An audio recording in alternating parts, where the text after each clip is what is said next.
días, hermanos. En el día de hoy es nuestra clase a la mitad. El periodo de hoy está en la mitad. Es la sexta clase, nos faltan 6 más. Y en estas clases yo he intentado, en las primeras he intentado poder traer ciertas definiciones y ciertas prácticas que nos puedan ayudar, que nos puedan motivar al evangelismo. Sin embargo, hoy, más que una técnica, yo quisiera dedicar prácticamente la hora completa a recordar verdades más importantes que las técnicas y los programas. Nosotros estamos llamados a vivir una vida que fluye del Evangelio. Y dentro de eso está el evangelismo. Así que hoy posiblemente la clase, más que participación, vaya a parecer medio sermón, medio meditación. Así que hoy no creo que haya muchas chances de participación y mucho menos de compartir entre ustedes. Y me temo que algunos de ustedes deben de estar contentos por eso. Pero no se acostumbren, ¿ok? No se acostumbren. Ok, recuerden el propósito de la clase. El propósito de esta clase es fomentar una cultura en la que hablar de Jesús y de su obra sea algo natural y cotidiano. Y el punto particular de la lección de hoy es demostrar que el evangelismo no es una tarea adicional, sino el fruto del evangelio en nuestras vidas. ¿Okay? No es una nueva disciplina que hay que añadir, que algunos logran meter en su horario, sino que debe ser más bien el fruto de una vida vivida en el Evangelio. Y quisiera dar reconocimientos en 2 sentidos hoy. Primero, esta clase en particular se deriva de un libro, de este libro. Se llama Iglesias 24/7. Esos son sus autores. Casi todo lo que yo voy a decir o salió de ellos o se me ocurrió por ellos. Así que le debo todo eso a ellos. Dígame. No está en nuestra librería. Si ustedes quisieran adquirirlo a nuestro hermano Miguel Ángel Vargas, cariñosamente Pocho, les puede ayudar. Y de hecho, el siguiente reconocimiento es al hermano que me lo regaló y me recomendó el libro. Yo no había escuchado del libro mientras estuve preparando las clases, pero él me regaló el libro y me dijo, chequea este capítulo de forma particular, estas páginas en particular. Y prácticamente de eso es que se trata la clase de hoy. Yo le doy gracias al Señor porque le animó a hacerlo, fue generoso haciéndolo y providencialmente de eso se trataba la clase de hoy. Y yo había estado revisando otros materiales y estaba preparando algo. Y providencialmente me llegó eso. Y dije, ya yo no tengo que copiar más nada, yo voy a seguir ese capítulo. Así que se los recomiendo altamente, es sumamente bueno. Y básicamente lo que hacen este libro, en sentido general, es tratar de demostrar que nosotros estamos llamados como cristianos, tanto por nuestra identidad como por nuestra misión, a una vida de evangelismo. Y ellos parten de 1 de Pedro 2, versículos 9 al 10. Fíjense lo que dice.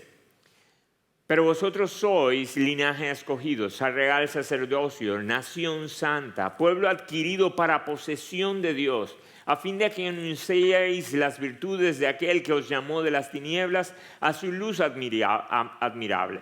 Pues vosotros en otro tiempo no erais pueblo, pero ahora sois el pueblo de Dios. No habíais recibido misericordia, pero ahora habéis recibido misericordia. Y básicamente lo que vemos en ese pasaje son 2 cosas. Primero, nuestra identidad, quiénes somos. Y yo no voy a abundar mucho en esto, solamente voy a verlo por arriba, pero dice, somos un linaje escogidos. Venimos de una familia, y no de una familia particular, terrenal, por sangre, sino de una familia en la que nos dijeron, ven tú, ven tú, ven tú, ven tú. Somos real sacerdocio. En la mente de un judío, un sacerdote era el que mediaba entre Dios y el resto del pueblo. ¿Saben lo que está diciendo Pedro cuando dice, ustedes, la iglesia, es un real sacerdocio? Lo que está diciendo es, la iglesia completa, todos los que están en Cristo, todos los que son miembros del cuerpo de Cristo, son sacerdotes. ¿Y mediamos entre qué y qué? Bueno, entre Dios y el mundo. Nosotros somos los encargados de hacer conocer a Dios. Nosotros somos, en cierta manera, los que fuimos dejados para que la historia redentora y la obra redentora de Dios tocara al resto del mundo. Eso es lo que somos.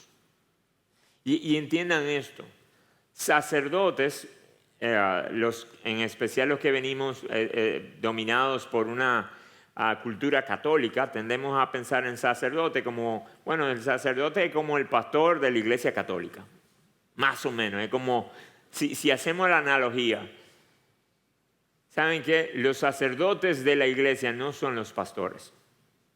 Los sacerdotes de la iglesia somos todos los que realmente somos parte de la iglesia. Todos. Todos nosotros tenemos acceso a ese lugar especial con Dios y todos nosotros debemos ser mediadores entre ese Dios y el resto del mundo. Una nación santa. Recuérdense que esa porción en la que Pedro está pensando de forma particular es cuando Dios libera al pueblo de Egipto. Y le está diciendo, ahora ustedes van a ser una nación santa. Ustedes van a ser apartada para mí. De cierta manera, ustedes son un distintivo, están apartados para mí y el propósito de ustedes es reflejarme a mí. Reflejar mi carácter. Hacer llegar las bendiciones mías que las demás naciones puedan probar a través de ustedes lo que significa tener comunión con Dios y ser santo. ¿Quiénes son esos? Un grupo selecto de cristianos maduros, superpiadosos, entregados al Señor. No, mis hermanos. Si tú estás en Cristo, eso es lo que tú eres. Eso es lo que tú eres. Eso no es lo que tú te llegas a convertir si logras madurar, si logras progresar. En Cristo, eso es lo que nosotros somos. Ahora, fíjense esto. La identidad en el Evangelio no se logra a través de nuestra actividad. Se nos da, es un regalo, no es que la logramos, se nos da a través de la obra de Cristo. ¿Qué significa eso?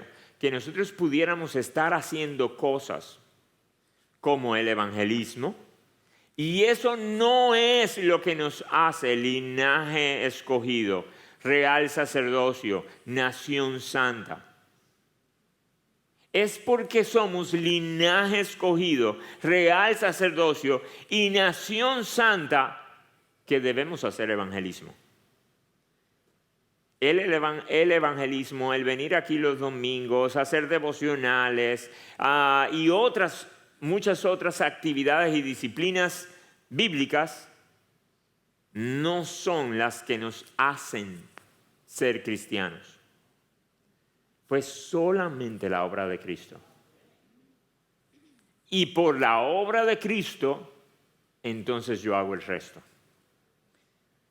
Dice, la primera pregunta no es qué debo de hacer, sino quién soy. ¿Quién yo soy? ¿Quién yo soy en Cristo? Y por quien yo soy en Cristo, entonces debo de gobernar el resto de mi vida. Y eso va a ser un énfasis que nosotros vamos a ver en especial como a la mitad de la clase, de que esto no es una actividad particular que se hace en días particulares o en eventos particulares, es que eso es lo que yo soy. Ustedes cuando se despiertan, cuando se preparan para ir al trabajo, cuando están comiendo, cuando están durmiendo la siesta, cuando van al gimnasio, cuando cuando hasta que termina su día y están durmiendo, ¿saben lo que son? Linaje escogido, real sacerdocio, nación santa. Eso no es una identidad que a veces ustedes asumen. Es lo que somos. Entonces debemos vivir según eso mientras seamos. Mientras vivamos, eso es lo que somos. Ahora, fíjense esto, mis hermanos. Por eso es la importancia de nosotros mantenernos recordando que en la vida cristiana, más que estar persiguiendo los frutos o las actividades de la vida cristiana, debemos de permanecer en Cristo, recordando su obra. No voy a abundar en eso porque hace un par de semanas atrás predicamos de ese mismo pasaje, pero déjenme solamente leérselo. Permaneced en mí y yo en vosotros. Como el sarmiento, como la rama, no puede dar fruto por sí mismo si no permanece en la vida, así tampoco vosotros si no permanecéis. Qué palabra tan difícil. Eso, en mí. Y yo soy la vid, vosotros los sarmientos. El que permanece en mí y yo en él, ese da mucho fruto, porque separados de mí, nada podéis hacer. Escuchen esto, nosotros pudiéramos hacer evangelismo, incluso pudiéramos predicar sin tener el Espíritu de Dios. Y Dios en su bondad ha usado a incontables predicadores que no tenían su Espíritu para que otros se conviertan. Gracias a Dios, nosotros dependemos de la palabra y del Espíritu, no del predicador. Pero, mis hermanos, cuando dice nada podéis hacer, no es a la actividad en sí mismo, sino es a cómo Dios te lo cuenta. ¿Eso es una fruta artificial o eso es una fruta real? Puede ser que el que esté de afuera viéndote servir, predicar, evangelizar, está viendo la manzana y luce a manzana. Y Dios lo está viendo desde lejos y dice, eso parece manzana. Él se ha adaptado muy bien, pero eso es artificial. Los demás se van a beneficiar de conocer algo de la manzana viéndolo a Él. Pero es artificial. Mis hermanos, nosotros debemos de luchar intensamente por manteniéndonos en Jesús, recordando a Jesús. Y de forma particular, Jesús dice, ¿cómo ustedes van a hacer eso? Más adelante Él dice, si permanecéis en mí y mis palabras permanecen en vosotros, pedid lo que queráis y os será hecho. Mi Padre, en que deis mucho fruto. Así probéis, sois mis discípulos. Como el Padre me ha amado, así también yo os he amado. Permaneced en mi amor. Si guardáis mis mandamientos y permanecéis en mi amor, así como yo he guardado los mandamientos de mi Padre y permanezco en su amor. Mis hermanos, para nosotros tener una vida fluida, fructífera, alegre en el evangelismo, más que ustedes aprenderse el método de los 3 círculos, de las 2 formas de vida que le puse en la clase anterior y que vamos a ver luego con detalle. Pero más que aprender esos métodos y saber bien cuáles son los 4 elementos, cómo jugar con Dios, el hombre, Cristo y la respuesta, ¿sabe de dónde tiene que fluir eso? De que las palabras de Cristo permanezcan en nosotros, estén en nosotros. Según Colosenses capítulo 3, habiten en abundancia en nuestros corazones. Para que de ahí entonces se derramen a otros. Para que cuando nosotros vayamos a hablar natural y cotidianamente acerca de Jesús, no sea un ejercicio forzoso, sino que salga lo que en nuestro corazón abunda. Si yo le dijera a ustedes, bueno, puede ser que desde lejos no logren notarlo, pero ¿de cuál de estas 2 botellas pudieras derramarse más fácil agua? Es la derecha. ¿Por qué? Muy obvio, ¿Por qué, Laura? Está más llena. A esto usted solamente yo no voy a hacer reguero de agua aquí para que los diáconos no se pongan nerviosos. Pero con esto usted solamente tendría que hacer así, un apretoncito y saldría agua. De esta hay que apretar más duro. ¿Saben qué, mis hermanos?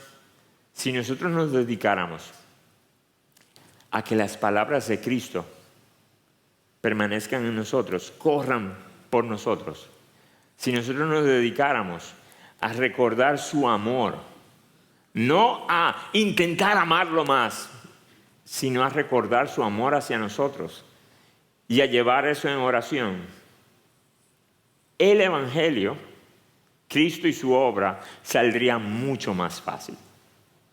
Saldría mucho más fácil entre nosotros, porque recuerden que hablar de Jesús y de su obra no es algo que solamente los impíos necesitan. Nosotros lo necesitamos como comunidad. Entonces, mis hermanos, esforcémonos en la gracia para permanecer en ese Jesús, para permanecer en sus palabras, para permanecer recordando su amor y en oración. Y de eso, entonces, esperar que venga mucho fruto, se derrame mucho evangelio a otros. Pero el pasaje, y ahora vamos a pasar allá a evangelismo, el pasaje no solamente habla de nuestra identidad. Hasta ahora yo solamente le he hablado de qué somos. El pasaje habla de nuestra identidad y de la misión. Fíjense que dice, vosotros sois linaje escogido, real sacerdocio, nación santa, con un propósito, tienen una misión. Así que recuérdense que ahorita cuando yo le estaba diciendo que todos nosotros, desde que despertamos hasta que nos acostamos, incluso mientras estamos durmiendo, somos linaje escogido, real sacerdocio, mediadores entre Dios y los hombres, en un sentido, ¿ok? Ustedes saben que en otros sentidos solamente Jesús. Y somos nación santa todo el día. ¿Y para qué?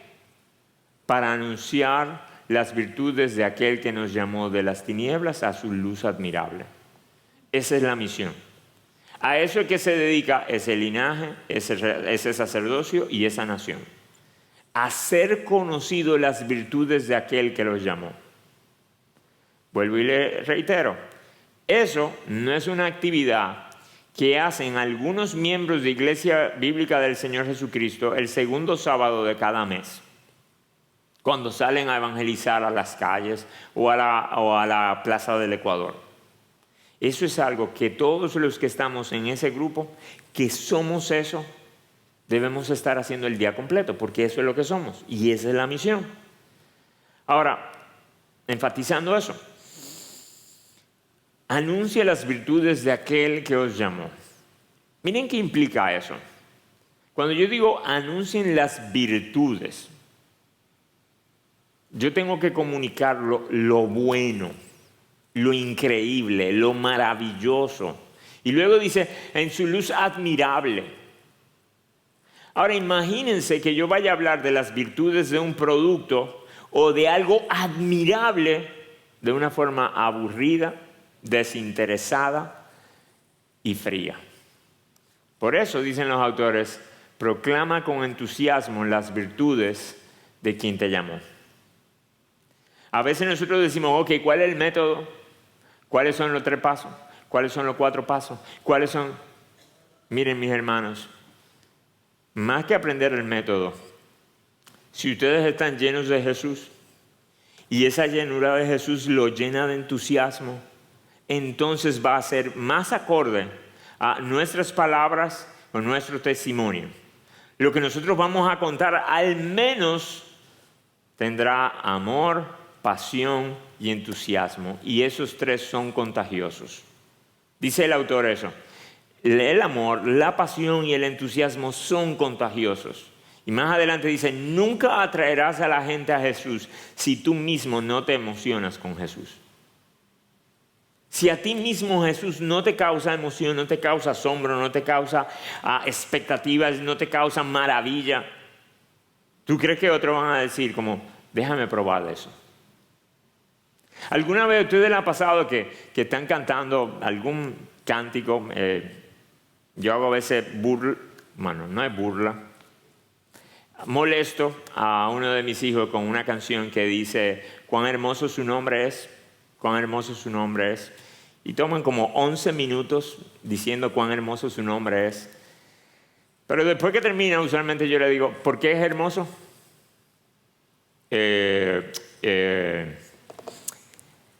No sabemos explicar por qué es hermoso. Entonces, es verdad que la canción es hermosa, es verdad que Jesús es hermoso. Yo no tengo problema con cantar esa canción. Pero ¿saben qué? Nosotros deberíamos entender y estar preparados para explicar por qué es hermoso. Y por qué para mi vida en particular ha sido hermoso y precioso. Porque si yo no sé explicar por qué Él es, y para mi vida en particular es hermoso, precioso, valioso, lo demás van a decir como que, ¿y es el producto que tú me quieres vender? Yo me acuerdo hace mucho tiempo atrás, algunos quizás no se recuerdan de eso, pero se hizo muy, muy, muy famoso un sistema de lectura rápida, que uno leía rapidísimo, aprendía a leer cientos de palabras por minuto. Y uno de los vendedores de ese sistema fue y me pidió una cita. Me pidió una cita para presentarme el sistema, para enseñarme cómo funcionaba, para decirme cuánto costaba. Y después que él me explicó de todas las bendiciones de leer rápido, imagínate tú que lees tanto, cuánto te pudieras ahorrar, cuántos libros más pudieras leer, todo eso. Duró como 10 minutos presentando el producto. Después de eso, después de que él terminó, dije, mire, y vale la pena la inversión, y eran miles de pesos, era caro. Después que él terminó, yo dije, ok, yo solamente tengo una pregunta. ¿Tú lo hiciste el curso? No, todavía no he podido. Dije, entonces tú quieres que yo te compre el curso y ni siquiera tú mismo lo has comprado. No, relaje. Y atiendan esto. No significa que el curso fuera malo porque él era mal vendedor. Pero no me animó a comprarlo. Si yo hubiese conocido de él y él me hubiese dicho, claro que yo hice el curso y mira lo que yo puedo hacer por lo que hice del curso, bueno, me hubiese animado más. Pero esa respuesta de no, yo todavía no he podido, entonces tú quieres que yo haga un esfuerzo, haga un sacrificio y tú mismo no lo haces. No, déjate de eso. Ahí se acabó la venta. ¿Saben qué? A veces nosotros vendemos el evangelio de esa manera. Así que mis hermanos, si no nos emociona Jesús, es muy difícil que podamos atraer a otros. Dice él más adelante, mi deseo de hablar de Jesús empieza con mi deleite en Jesús. Y amar a Jesús es también la ofensiva contra el que quizás es nuestro principal impedimento a la hora de evangelizar, que es lo que la Biblia llama temor del hombre. Nuestro deseo de aprobación y nuestro miedo al rechazo. ¿Ustedes se acuerdan que en la primera clase estuvimos hablando que posiblemente el temor del hombre, y ustedes también lo pusieron en su encuesta, el temor del hombre era el mayor obstáculo que nosotros teníamos que vencer para poder evangelizar? Pero lo que están diciendo ellos, si nosotros amamos a Jesús, si nuestro deleite está en Jesús, si nuestra identidad está basada en la aprobación y la aceptación de Jesús, ¿esa es la mejor herramienta contra el temor del hombre? Si el Señor me recibe, ¿qué puede importar que el hombre me rechace? Y no es que no duela, el rechazo siempre duele, pero yo lo puedo sobrellevar porque el Señor me recibió. Que éste me rechace porque el Señor me recibió es duro, duele, pero es tolerable. Así que, mis hermanos, tengan pendiente esto. Para nosotros poder ser una iglesia que realmente está llena de discípulos, que hacen discípulos, que hablan de Jesús de forma natural y cotidiana, vamos a tener que tener el corazón lleno de Jesús, lleno de entusiasmo por su obra y poderlo comunicar como virtudes. Déjame contarte de mi bello Jesús. Y cuando me digan, pero ¿por qué es bello Jesús? Yo te voy a decir por qué es bello Jesús. Yo te voy a decir por qué es precioso. Ahora, la estrategia en esa misión, Pedro está diciendo que debemos estar involucrados en eso para anunciar las virtudes. Ahora, ¿cómo se anuncian las virtudes? Bueno, la forma más obvia es proclamando el Evangelio. Sin embargo, Pedro mismo, a partir de ese versículo, comienza a hablar de hacer visible el Evangelio. Y eso tiene que ver con nuestra vida. ¿Okay? La primera es la obvia. Para yo anunciar las virtudes, tengo que proclamar el Evangelio. Ahora, la siguiente es quizás menos obvia, pero es a la que Pedro le hace más énfasis a partir de ahora en su pasaje. Y es hacer visible el Evangelio. Déjenme mostrárselo. Recuérdense que leímos del 9 al 10. Primera de Pedro 2, del 9 al 10. Ahora fíjense lo que dice el 11 y el 12. Amados, os ruego como extranjeros y peregrinos que os abstengáis de las pasiones carnales que combaten contra el alma. Mantened entre los gentiles una conducta irreprochable, a fin de que en aquello que os calumnian como malhechores, ellos, por razón de vuestras buenas obras, al considerarlas, glorifiquen a Dios en el día de la visitación. ¿Qué es lo que está diciendo? Hagan el Evangelio visible, de modo que los inconversos puedan ver sus buenas obras, puedan ver su conducta y de ese modo glorifiquen a Dios. Mis hermanos, la coherencia entre la fe y la vida impacta a los no creyentes. Hay veces que lo que nosotros decimos no les va a impactar, les va a molestar incluso.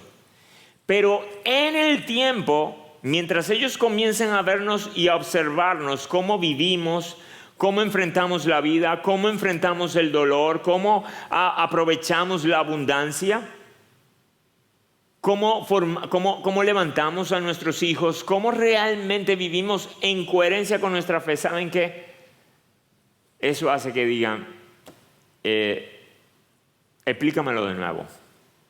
Posiblemente no la semana siguiente. Y eso posiblemente tomará años en algunos casos. Pero en la medida en la que nuestra fe coincide con nuestra vida, vamos a hacer un evangelio más atractivo.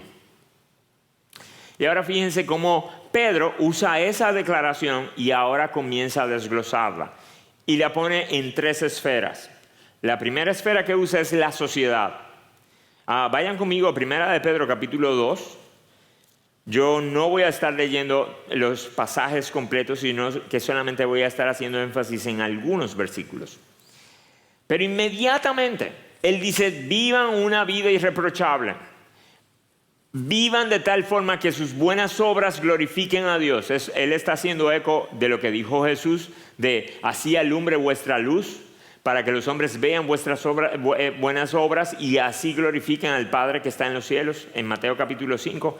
Ahora fíjense cómo se va a ver eso. A veces nosotros pudiéramos pensar, bueno, entonces ¿a qué me tengo que dedicar? ¿Qué tengo que hacer? En el esquema de Pedro y de todas las escrituras es, vive tu vida. Vive. Primero, en la sociedad. Fíjense qué dice en el versículo 13.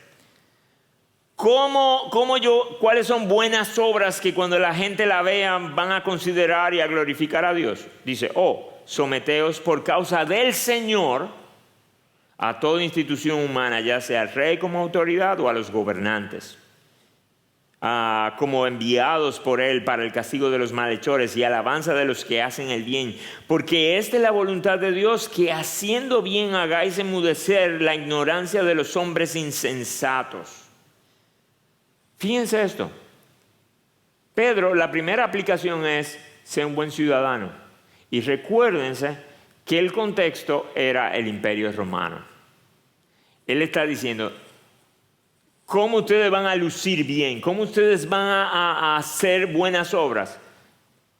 Sométanse a la autoridad, sean buenos ciudadanos, contribuyan con la sociedad. Pablo dice en Tito que nosotros debemos traer paz y traer bendición para la sociedad, para nuestro gobernante, orar por ellos, dice en Timoteo. Así que Fíjense que no es nada extraordinario, no hay que pertenecer a un ministerio particular para lograr esto. Sométanse a la autoridad. Y fíjense lo que él dice, cómo esto tiene una implicación apologética clase. Fíjense el versículo 15, dice, porque esta es la voluntad de Dios, que haciendo bien hagáis enmudecer la ignorancia de los hombres insensatos. Si tú haces bien, si tú haces lo bueno, eso le va a tapar la boca a los insensatos. Puede ser, ¿se acuerdan que el segundo motivo o el segundo obstáculo para nosotros evangelizar era que no nos sentimos competentes o que no tenemos todas las respuestas? ¿Saben lo que está diciendo Pedro? Si tú tienes un buen testimonio, si tú representas bien el evangelio, eso le va a tapar más la boca a la gente que tus argumentos. Puede ser que tú no sepas argumentar muy bien, pero tu vida le va a callar la boca. En el trabajo, a partir del versículo 18, él comienza a hablar de los siervos. Dice, estad sujetos a vuestros amos, con todo respeto, no solo a los buenos y afables, sino también a los que son insoportables. De hecho, ustedes quisieran tener muchas oportunidades para hacer lucir bien el evangelio. Tenga un mal jefe. Tenga un mal jefe. Obviamente nadie quiere tener un mal jefe. Eso es muy molesto, tener que lidiar con un mal jefe todos los días, de 8 a 5 de la tarde, de 8 a 6, y ahora con el WhatsApp más tarde todavía. Pero Pedro dice, sean buenos empleados, sean buenos siervos. Y con eso ustedes van a hacer que las personas vean sus buenas obras y así glorifiquen al Padre que está en los cielos. Y luego entonces fíjense cómo Pedro dice en el versículo 20, que pues qué mérito hay si cuando pecáis o sois tratados con severidad, lo soportáis con paciencia. Pero si cuando hacéis lo bueno, sufrís por ello y lo soportáis con paciencia, esto lleva gracia con Dios. Porque para este propósito habéis sido llamados. Recuérdense, el linaje, el sacerdocio y la nación santa. ¿Para qué fue llamada? Para anunciar las virtudes. Pero fíjense acá ahora, él lo aplica de otra forma. Dice, para este propósito habéis sido llamados, pues también Cristo sufrió por vosotros, dejándonos ejemplo para que sigáis sus pisadas. El que no cometió pecado, ni engaño alguno se halló en su boca, en quien cuando lo ultrajaban no respondía ultrajando, cuando padecía no amenazaba, sino que encomendaba a aquel que juzga con justicia. Él mismo llevó nuestros pecados en su cuerpo sobre la cruz a fin de que muramos al pecado y vivamos a la justicia, porque por sus heridas fuisteis sanados. Fíjense cómo él ha dedicado como 3 versículos a recordar el evangelio. ¿Pero para qué? Para ayudarnos a ser buenos empleados. Él no está hablando aquí de la persecución. Él sigue hablando del jefe insoportable. Él sigue diciendo, ¿tú sabes cómo tú lidias con un jefe insoportable? Recordando el evangelio y que el evangelio controle tu corazón y que tú puedas decir, si a mi Jesús lo trataron injustamente, Él me dejó ejemplo y Él me dejó su espíritu para yo poder aguantar. Y no solamente aguantar como aquí estoy yo aguantando de mártir. No, Pedro dice, y hacerle bien. ¿Por qué? Porque eso fue lo que nosotros vivimos en el evangelio, mis hermanos. Solamente hemos hecho lo malo delante de los ojos de Dios. Hicimos lo malo delante de los ojos de Dios y no merecíamos su gracia y Él entregó a su Hijo. Entonces, si Él nos dio eso, ¿por qué cuando yo voy a mi trabajo de 8 a 5, cuando mi jefe hace algo diferente, cuando Él no me da lo que yo creo que merezco o realmente merezco, cuando mis compañeros de trabajo no son tan amables, yo tengo que usar ese evangelio y aplicarlo en mi vida? Y cuando yo uso ese evangelio y lo aplico en mi vida en ese contexto, ¿saben lo que nosotros estamos haciendo? De cierta manera, anunciando las virtudes de aquel que nos llamó de las tinieblas a su luz admirable. Estamos ayudando a la gente a poder entender qué conexión tiene nuestra fe con nuestra vida. Y finalmente, Pedro aplica esto al hogar, de forma particular a la relación matrimonial. Y no me voy a extender aquí, solamente voy a leer el versículo 1. Dice, asimismo vosotras, mujeres, estad sujetas a vuestros maridos, de modo que si alguno de ellos son desobedientes a la palabra, eso significa inconversos, puedan ser ganados sin palabra alguna por la conducta de sus mujeres. Pedro está diciendo, mujeres, ustedes tienen el poder de ganar a sus maridos sin tener que argumentar. Yo sé que eso suena difícil. Yo sé que eso suena muy difícil, en especial para las damas. Que yo no le tengo que hablar. No es que no se le pueda hablar. Se le puede hablar, se puede argumentar, se debe de traer el evangelio, se debe anunciar. Recuérdense que hemos enfatizado de que no hay evangelismo sin palabras. Pero lo que Pedro está diciendo es, si tú vives una vida consistente como mujer, al rol que Dios te dio, eso puede ser que tenga mayor efecto en ganar a tu marido que tus palabras y tus argumentos. Si tus palabras y tus argumentos no van acorde con el diseño que Dios vio para tu vida y cómo lo estás viviendo, eso va a ser ruido para tu marido. Y de hecho pudiera ser un obstáculo. Así que mis hermanas, fíjense cómo una vida que se desprende del evangelio tiene tanto poder evangelístico. Y yo no estoy diciendo con esto de ningún modo que si tú tienes años en el evangelio y tu marido no ha venido a Cristo, es porque tú has sido deficiente, o ya sea proclamando o viviendo. Yo no estoy diciendo eso ni por asomo. De forma particular, yo pudiera decirle que mi madre fue un buen ejemplo de eso, de palabras y acciones. Y no vimos resultados o testimonio humano hasta que le faltaban 2 semanas por morir a mi papá. Y tuvimos la dicha de ver resultados. Yo no quisiera ponerle ahora la carga a nadie de que piense de que si mi marido no se ha convertido es porque o yo no he hablado o porque no le he enseñado. No quisiera poner esa carga en ti, mi hermana. Pero sí te quisiera animar a tu poder considerar el poder de tus acciones en la vida de tu marido. Y eso obviamente no solamente se refiere a las mujeres con esposos inconversos. Se refiere también a las mujeres con esposos conversos. Y también se refiere al poder que tienen las acciones de los maridos hacia sus esposas, aunque en el texto no lo dice claramente. ¿Ok? Pero fíjense entonces cómo Pedro ha dicho, nosotros hemos sido llamados a ser una nación santa, un sacerdocio real, un linaje escogido para anunciar las virtudes de aquel que nos llamó de las tinieblas a su luz admirable. La forma de hacerlo es proclamando y viviendo el evangelio. ¿Cómo se vive el evangelio? No se necesita un ministerio particular, no se necesita una actividad adicional. Se necesita solamente que tú lleves el evangelio a todas las áreas de tu vida.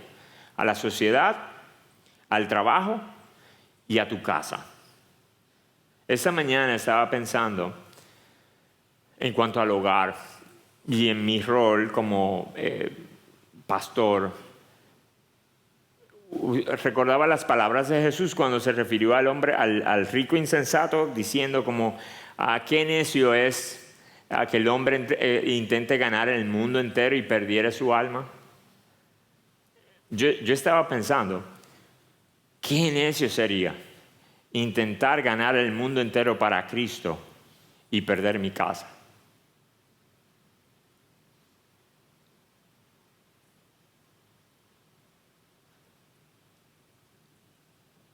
Que por mi testimonio,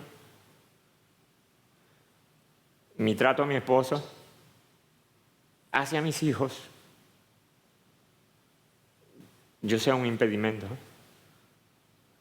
aunque pueda ser una bendición para el que no viva conmigo.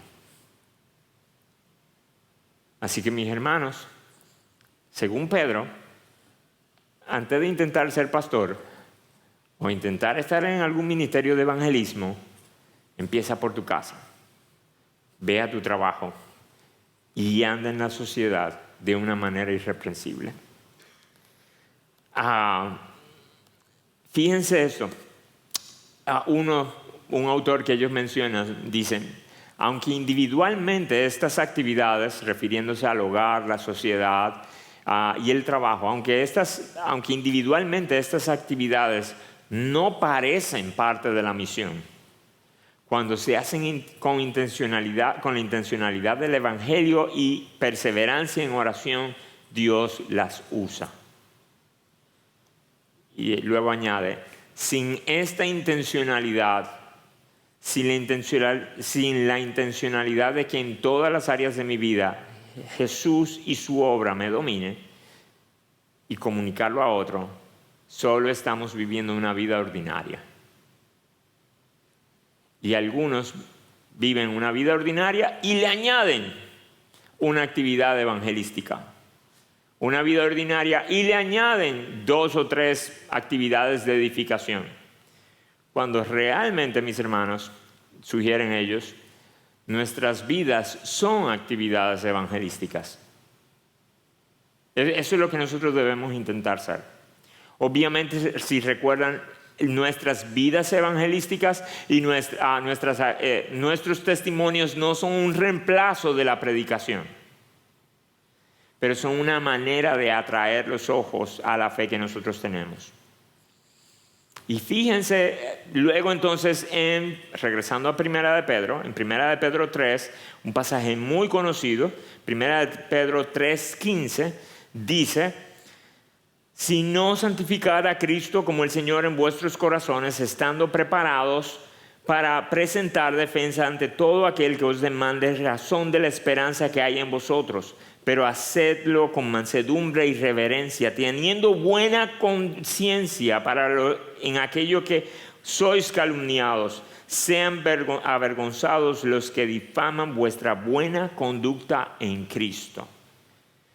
Ese pasaje de 1 de Pedro 3:15, nosotros tendemos a usarlo para hablar de apologética, defensa de la fe.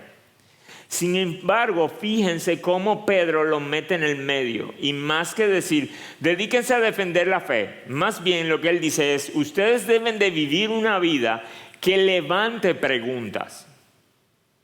O sea, que más que prepararme para poderle responder a la gente sus dudas filosóficas y eso, realmente nosotros deberíamos vivir de una forma que la gente se nos acerque a nosotros y nos diga, ¿cómo tú vives así? ¿Y saben cuál es el contexto? ¿Cómo soy en la sociedad? ¿Cómo soy en mi trabajo? ¿Cómo soy en mi hogar? Y luego más adelante Pedro comienza a aplicarlo ya al sufrimiento particular por causa de Cristo. Y cuando él dice, y ustedes sufriendo, hagan lo bueno, entonces viene ese pasaje y dice, entonces estén preparados. Porque cuando la gente vea su esperanza, le van a decir, ¿qué es lo que tú crees? ¿Cómo tú puedes vivir sin murmuración? ¿Cómo tú puedes vivir sin queja? ¿Cómo tú puedes vivir con gozo? ¿Cómo tú puedes vivir con esperanza cuando la vida se te pone tan dura? Déjame explicarte de mi Jesús. Y para eso estoy preparado a responder. Entonces, mis hermanos, nuestra misión de anunciar las virtudes debería ser la forma en que vivimos, no algo que añadimos a la vida. Le voy a dar un par de sugerencias prácticas ahora. Obviamente la primera sugerencia práctica es debemos de mantenernos aferrados a Jesús y su obra. Debemos llenarnos con sus palabras y en oración recordar su amor hacia nosotros. Esa es la primera, ¿ok? Y fuera de eso no se logra nada. Ahora, en el capítulo que le mencionaba del libro, traen estas sugerencias. Un señor que se llama Jonathan Dobson sugiere 8 maneras de cómo en la vida práctica nosotros pudiéramos dar testimonio. Les voy a buscar el capítulo y algunas de las cosas se las voy a leer directamente. Él decía, come con personas no cristianas. Come con personas no cristianas. Él decía, eso es algo que nosotros hacemos todos los días, comer. Tenemos que al menos comer 3 veces al día. Los que somos empleados usualmente comemos en el trabajo. Y él decía en una de las líneas, él decía, ve a comer con un compañero de trabajo en vez de comer solo. Invita a tus vecinos a cenar a casa. Cuando comas fuera, invita a otras personas. Y más adelante él dice, en lugar de ponerte a leer un libro cristiano, come con un no cristiano. Y eso me recordaba en mi contexto cuando trabajaba en una empresa no cristiana, que en la hora de almuerzo a veces yo me ponía a leer mi Biblia, aprovechaba para hacer el devocional o para leer un libro cristiano, huyéndole al comedor. Después que comía ya no tenía más nada que hacer ahí y me iba tranquilo a mi cubículo. Saben que cuando yo leí eso yo recordé y dije, wow, cuántas oportunidades desperdicié. Porque huí de ese momento. Y él en un momento dice, huye de la subcultura cristiana. De preferir quedarte en la zona de confort de los cristianos.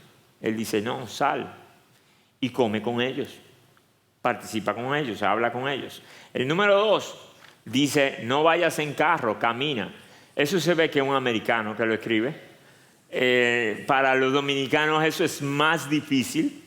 Pero el contexto en el que él lo estaba diciendo es, nosotros muchas veces por la comodidad nos movemos en vehículo.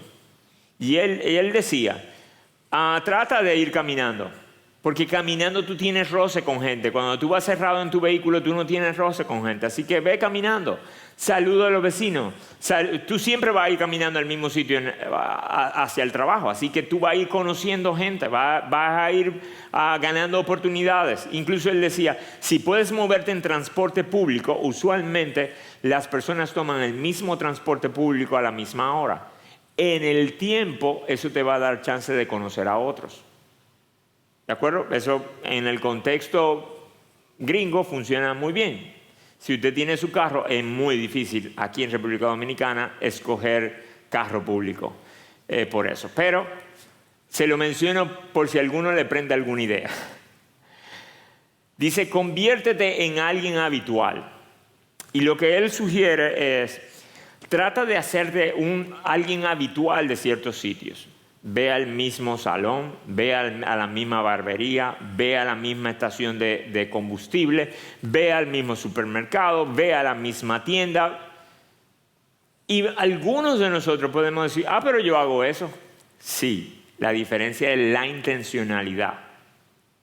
Él dice, ve a esos mismos lugares porque eso te va a dar el chance de ir construyendo conocimiento y conversaciones. ¿Se acuerdan que nosotros hablamos de que una de las primeras cosas que tenemos que hacer a la hora de evangelizar es explorar, poder ir conociendo al otro? Bueno, si yo comienzo a habituar un sitio, una misma tienda, él mencionaba que iba a un café particular, siempre al mismo café, a pesar de que habían decenas de cafés alrededor, él siempre escogía el mismo café. ¿Para qué? Para llegar a conocer a los dependientes, al cajero y tener chance de hablar y conversar con ellos. Y no solamente con ellos, sino con los otros que visitan habitualmente el café. Comparte un hobby con personas no cristianas. No es que no se puede con los cristianos, ojalá que sí también. Pero recuérdense que esto se trata de anunciar las virtudes de aquel que nos llamó de las tinieblas a su luz admirables con otros que están lejos. Comencemos a compartir. Hay algunos de nosotros que lo hacen naturalmente, van al gimnasio. Y yo asumo que su gimnasio no es para cristianos, ni cristianas. Pero si usted va, haga la intencionalidad de usar el gimnasio como un centro posible de evangelismo. Si usted corre con otros, aproveche y corra con otros. Si usted nada con otros, aunque hablar y nadar es difícil al mismo tiempo, pero cuando hagan pausa, usted tiene el chance de hablar con otros. Así que sus actividades deportivas, artísticas, hobbies, no tiene que ser divorciado de Jesús y el Evangelio. Fíjense que Él lo que está tratando de hacer es, tomemos nuestra vida habitual y simplemente usémoslas con la intencionalidad de anunciar las virtudes de nuestro Jesús. Luego dice, habla con compañeros de trabajo. El miércoles pasado, dos de nuestros hermanos daban testimonio de cómo comenzaron con una especie de estudio bíblico los jueves en la hora de almuerzo de su trabajo. Y eso ha dado chance a comenzar a compartir el Evangelio con otros. Así que úsenlo de forma sabia. Mi recomendación es no lo hagan cuando se supone que usted esté trabajando. Hágalo en los recesos, hágalo a veces cuando se están tomando el café, háganlo después del trabajo. Una vez se dice, después del trabajo.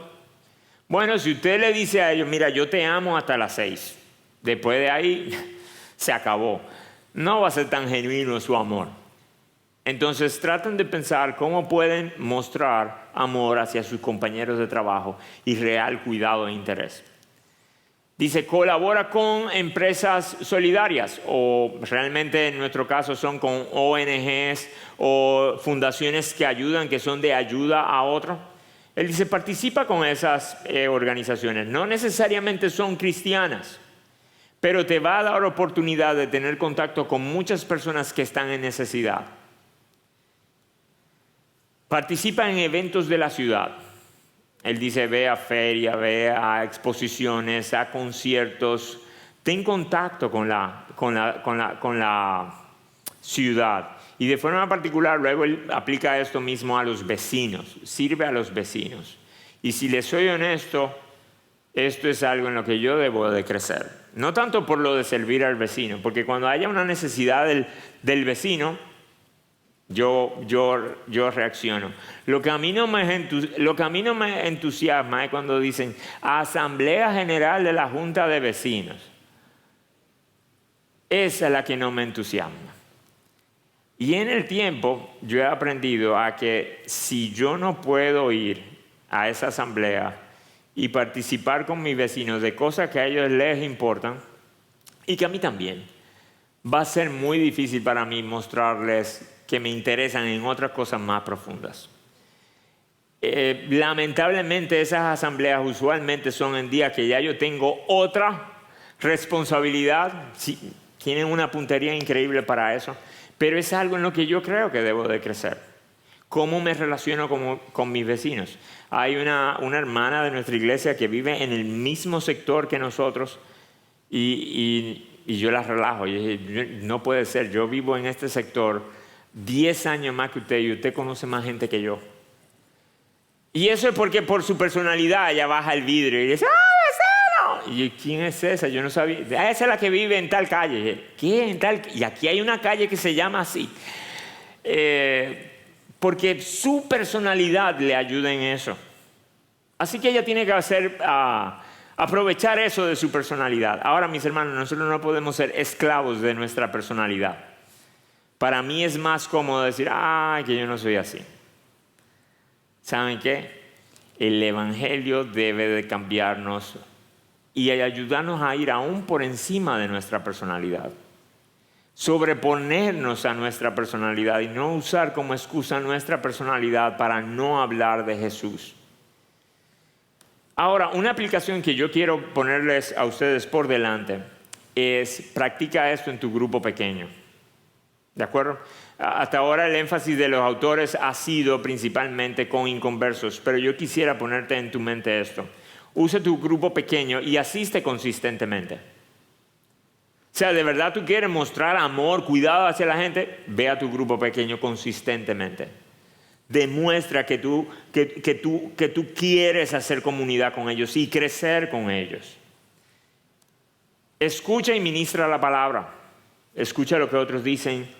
Procura tú de ir pensando qué yo puedo decir que está en la palabra que sea de bendición a mis hermanos en ese grupo pequeño. No es solamente, bueno, yo fui, pero me quedé así. Y no ministré, no ayudé, no animé a nadie con la palabra. Entonces, intencionalmente ve a tu grupo pequeño para ministrar la palabra. Habla de la obra de Jesús y del Espíritu en tu vida. Con ese grupito pequeño con el que se supone que tú te sientas cómodo, con el que al menos tú sabes que son hermanos, con ellos comparte de Jesús libremente. Si tú no puedes compartir de Jesús con ellos libremente, ¿cómo tú vas a compartir con inconversos libremente? Ora por los demás. Comienza a ejercitarte en orar por ellos consistentemente. Ama, cuida, sirve a ese grupito pequeño. Hace muchos años atrás había una hermana que nos ayudaba en un ministerio y por diferentes razones, razones en su vida, estaba muy cargada y yo mismo le recomendé, yo creo que tú debes de salir de los ministerios, tomarte un tiempo de descanso, buscar reavivar tu comunión con el Señor, mantente lleno de tu grupo pequeño, pero sal de las responsabilidades. Y así lo hizo.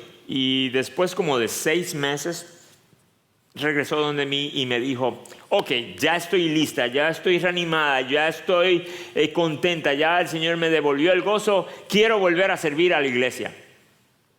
Y dije, genial. ¿Tú estás viniendo al culto de oración? No. ¿Y qué tiene que ver eso con el servir a la iglesia? Orar por la iglesia. En el culto de oración es que tú te enteras de lo que está pasando en la iglesia y te involucras orando por la iglesia. Eso es un servicio a la iglesia, así que ven al culto de oración. Le dice, no, pero algo más, algo más. Yo quisiera hacer algo más por mi iglesia. Y yo, ok, ¿tú vas a un grupo pequeño? Sí, yo estoy yendo al grupo pequeño. Ok, ¿tú estás orando por los miembros de tu grupo pequeño? Bueno, en la reunión. Dije, no. Dedícate a orar por cada uno de los miembros de tu grupo pequeño. Ama y cuida a los miembros de tu grupo pequeño. Ok, eso yo lo puedo hacer, pero ¿qué más? Digo, ¿pero qué más? Porque tú quieres hacer más. ¿Y saben qué, mis hermanos? Es porque para nosotros nos es más fácil servir en un ministerio, hacer una actividad una vez a la semana o varias veces a la semana en la que uno diga check, que lidiar con gente y amar a gente. Entonces, ¿saben qué, mis hermanos? Nuestra misión diaria, porque somos linaje escogido, real sacerdocio y nación santa, se resume en ama a Jesús, ama a las personas. Cuando nosotros abrimos los ojos, yo sé que hay muchas cosas en las que nosotros pensamos, agendas del día, cosas que hacer, inconvenientes, pero al final, por lo que somos en Cristo, todo lo que hacemos tiene que derivarse y moverse hacia esas dos cosas.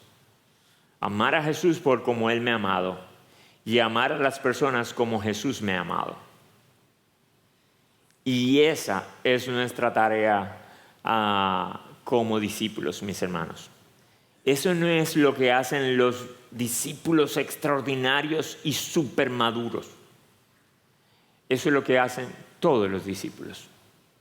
En cierta medida, los inmaduros tienen que ir creciendo en eso, pero eso es lo que se supone que hacen. ¿Ok? Entonces, hoy mi deseo era parar en el medio del trimestre, en medio de este trimestre, y en lugar de seguir viendo herramientas o técnicas o cómo logro, es recordar cuál es la esencia del evangelismo. Es recordar que eso es parte de nuestra identidad, no es una actividad añadida. Y por lo tanto no necesito añadirle otros eventos. Lo que tengo que hacer es integrar el evangelio a todas las porciones de mi vida. Así que comencemos a pensar en las áreas en las que estamos, la sociedad, el trabajo y el hogar. ¿En qué área de ellas tengo que arrepentirme? ¿Dónde no he dado buen testimonio? Y confiésenlo, apártense, descansen en el sacrificio de Jesús. Luego de eso, entonces comienzan a pensar, ¿cómo yo puedo añadir intencionalmente el evangelio, una intención evangélica a las cosas que ya yo hago? Cuando yo voy a trabajar, ¿cómo puedo añadir el evangelio? O no añadir, integrar el evangelio. Cuando voy al gimnasio, cuando voy a la escuela, cuando estoy esperando a los niños que salgan y estoy con otras madres, cuando estoy haciendo hora en un sitio, cuando voy a la barbería, cuando voy al supermercado, cuando lidio con cajeras. ¿Cómo añado el evangelio? ¿Cómo añado no? ¿Cómo integro el evangelio en eso? Sin tener necesariamente que participar en un programa o en un método o en un ministerio de evangelismo. Ojalá que sí, ¿ok? Pero si no logran hacerlo, tienen las 24 horas del día para hacerlo. ¿Ok? Tarea. Durante esta semana, diariamente, memoricen el pasaje que estuvimos viendo hoy, el del inicio. 1 Pedro 2, del 9 al 10. Y ora y considera cómo puedo hacer visible el evangelio en mi hogar y en mi contexto social. ¿Cómo lo puedo hacer visible? Empezando con arrepentimiento y confesión. Y luego cambio de actitudes o acciones.